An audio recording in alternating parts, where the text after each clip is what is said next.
Matinding batikos ang inabot ni Police Major General Nicolas Torre mula sa isang dating mataas na opisyal ng PNP. Sa halip daw kasi na atupagin nito ang mga tunay na banta at tagapaghasik ng kaguluhan sa bansa, ay mas pinipili nitong makisawsaw sa politika. Narito ang balita ni Paul Montebon.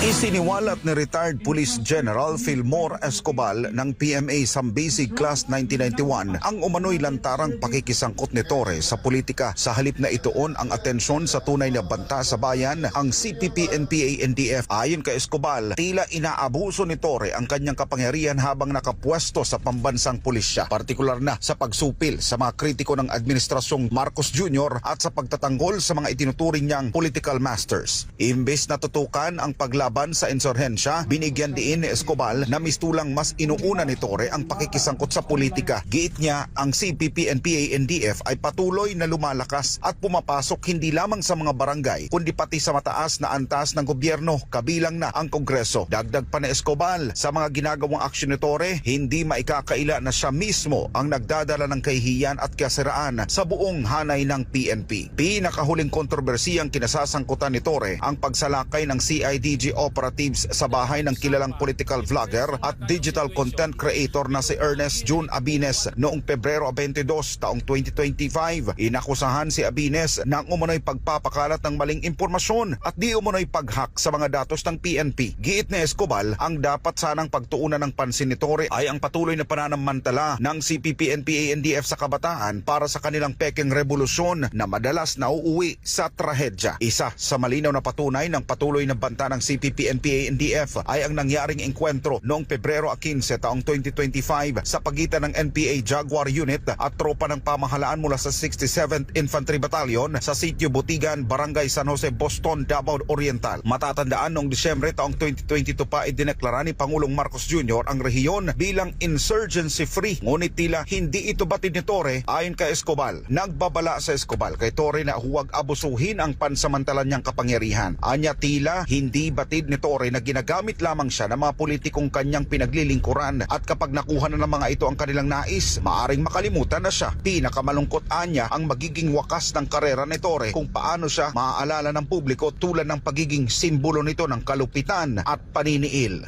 Para sa Diyos at sa Pilipinas kung mahal, nag-uulat Paul Montebon, SMNA News.